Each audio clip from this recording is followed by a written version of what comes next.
Welcome back talking Surekha. ఇవాళ మనం చికెన్ని ఇంకో టైప్లో చేసుకుందామండి. మనం కొంచెం ఉప్పు పసుపు వేసుకొని చికెన్ని ఉడకబెట్టేసుకొని పక్కన పెట్టేసుకున్నాము. ఇప్పుడు మళ్ళీ వేరే బండిట్లో మనం ఆనియన్స్ని వేయించుకుందామండి. ఓకేనా?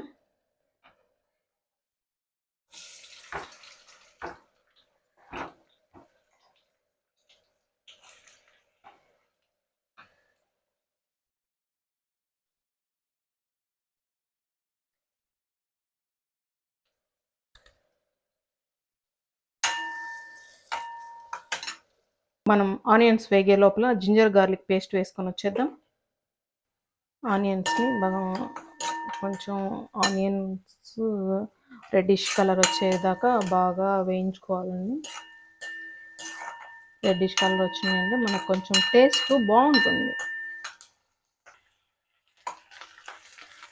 ఆనియన్స్ చూసారా కొంచెం బాగా వేగిన తర్వాత మనం చేసుకున్న అల్లం గార్లిక్ పేస్ట్ వేసేసుకున్నాము.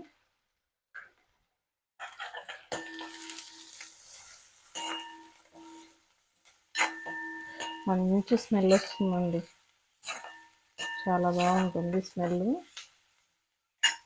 చూసారు కదండి, బాగా అల్లం పేస్ట్ కొంచెం స్మెల్ అంటే పచ్చి వాసన పోయేదాకా ఉంచేసుకొని మనం టమాటాలు వేసేసుకున్నాము.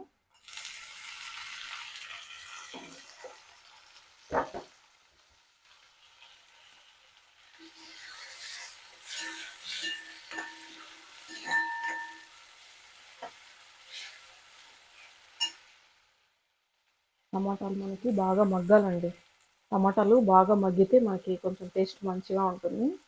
మగ్గనిచ్చుకున్నాం కాసేపు. మనకి ఉప్పు వేసుకుంటే కొంచెం త్వరగా మగ్గుతాయండి టమాటాలు. ఆల్మోస్ట్ మనం చికెన్లో ఉప్పు వేసున్నాము, ఇంకొంచెం టమాటాల వరకే. దాంతోపాటు కొంచెం పసుపు కూడా వేసుకున్నాము. కొంచెం పసుపు బాగా కలిపెట్టేసుకున్నామంటే మనకి టమాటాలు తొందరగా మగ్గుతాయి, బాగుంటాయండి.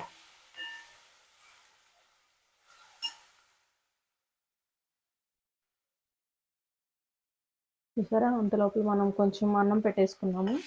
అన్నము మనకి చికెన్ ఉడకపెట్టి పెట్టుకున్నాం కదా, అది రెడీ అయిపోయింది. అంతలోపల మనము ఇది గ్రేవీ చేసేసుకున్నామంటే చికెన్ అయితే దీంట్లో డిప్ చేసేసుకోవచ్చు. ఇది కొంచెం మగ్గేదాకా వెయిట్ చేద్దాము.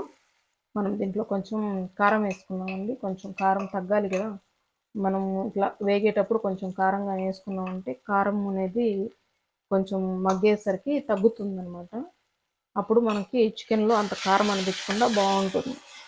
కారం ఎక్కువగా ఉండాలి అనుకునే వాళ్ళు లాస్ట్ దించే ముందు వేసుకున్నారంటే కారం అనేది కూరలో కన్నా కూడా మనం తినేటప్పుడు బాగా తగులుతుంది. ఇంకా దీంట్లో మనము చికెన్ పీసెస్ వేసేసుకున్నాము. చికెన్ పీసెస్ కొంచెం మగ్గాలి కదా, కొంచెం బాగా ఇట్లా మసాలాలో మగ్గితే బాగుంటాయండి. చూసారా, చికెన్ పీసెస్ వేసేసాను. ఇది బాగా మసాలాలో కలుపుతాను. మనం దీనిలో చికెన్ మసాలా, గరం మసాలా, ధనియాల పొడి వేసేసుకుంటే మనకి టేస్ట్ చాలా బాగుంటుందండి. దీన్ని బాగా కలుపుకున్నాము. మన కర్రీ రెడీ అయిపోయిందండి. ఇప్పుడు కొంచెం కొత్తిమీర చల్లేసుకొని దించేసుకొని సర్వ్ చేసుకుందామా. సరే, మన వేడి వేడి చికెన్ కర్రీ రెడీ అయిపోయిందండి. ప్లేటింగ్ నచ్చిందా మీకు? కొంచెం పచ్చడి వేసానండి మధ్యలో, టమాటా పచ్చడి. సూపర్గా ఉంటుంది, వేడి వేడిగా తినాలే కానీ చాలా బాగుంటుంది. మనకి చూసారా, దీంట్లో కూడా ఒక చిన్న లెగ్ పీస్ దొరికేసింది మనకి. ఇంకెందుకు ఆలస్యం, పోయి తినేద్దామా? Ready. Thank you very much. ఇంతవరకు మీరు ఈ వీడియో చూసినందుకు ఎంతో కొంత నచ్చే ఉంటుంది కదా. చూసారు అంటే లైక్, షేరు, కామెంట్ చేయండి please. Thank you so much.